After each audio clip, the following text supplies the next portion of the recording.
and welcome to Access UTV. My name's Michelle Edhouse, and today I'd like to talk to you about trust. Trust is one of the 5 elements of intimacy, and I've talked about it with regards to trusting somebody to do exactly what they're going to do, exactly what you know that they will do, rather than trusting them to do something that you expect or project that they should do, which isn't actually what they will do.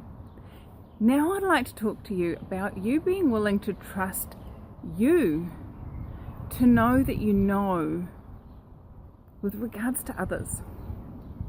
Now, there's been numerous examples of this in my 20-year relationship with my husband, and one of the things that I've finally let go of in the last couple of years is being willing to trust him to know, and willing to trust me to know when I know that that's not going to work for me.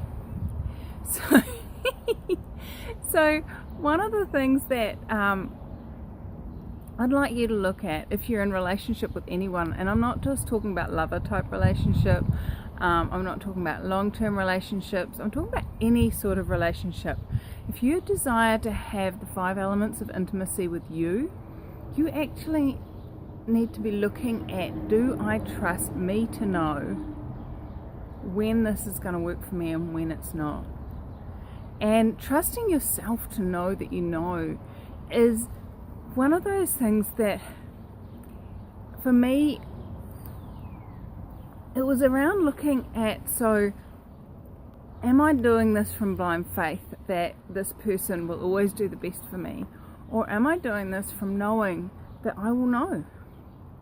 And there's a big difference between cutting off your knowing in order to trust them and being willing to know that you know.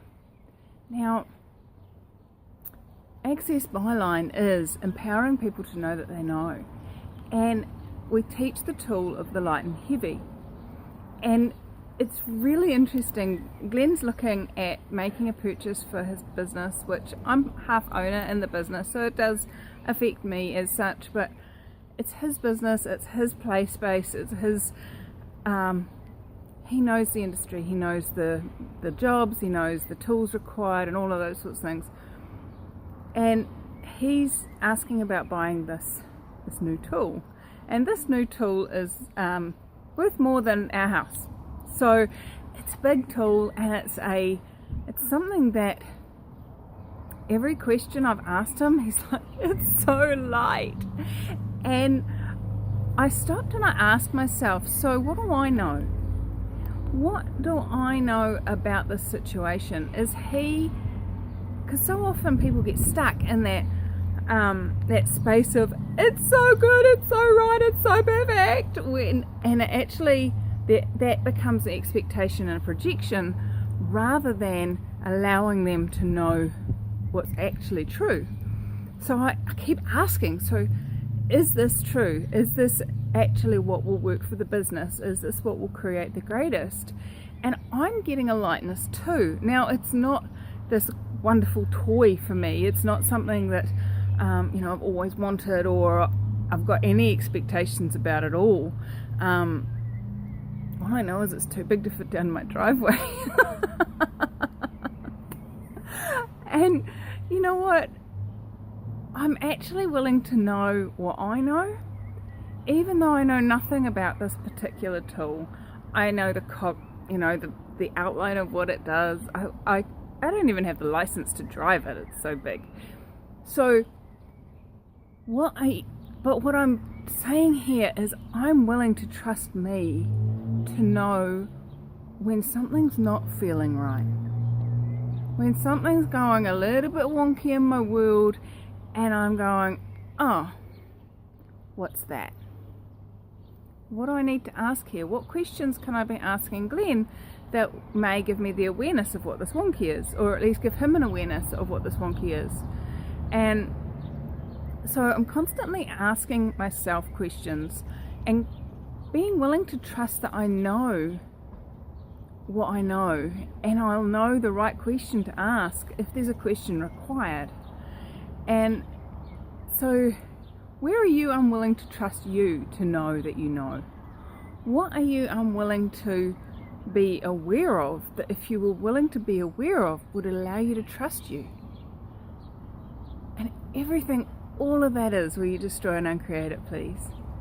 Right and wrong, good and bad, pod and pock, all nine, boys, shorts and beyonds.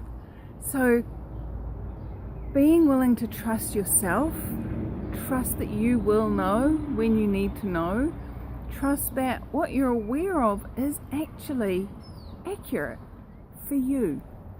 Now, there may come a time in this conversation around this new toy, I'm calling it a toy, because, hey, work's fun, work's play. So if work's play and you're buying something for the business, then it's a new toy, right?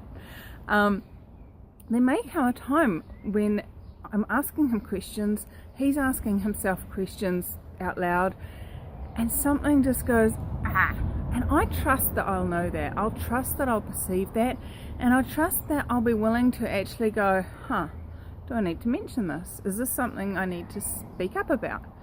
And trust that I'll know that too. So where are you unwilling to trust you? That if you were willing to trust you, you'd be able to trust others. And everything that doesn't allow you to perceive, know, be, and receive that, and destroy and uncreate everywhere you're using it as a limitation, you need to destroy and uncreate that now, please. Right and wrong, good and bad, pod and pock, all nine, boys, shorts and beyonds. So thanks for joining me here at Access UTV, and if you're enjoying the videos, please subscribe so that you know that they're coming, or you could join our daily question email, and so every time there's a new video, I'll add that into that email as well. And you can find that at accessu.co.nz/#question. So thanks for joining me. What else is possible if you're willing to trust you and know that you know? And how does it get any better than this? Cheers.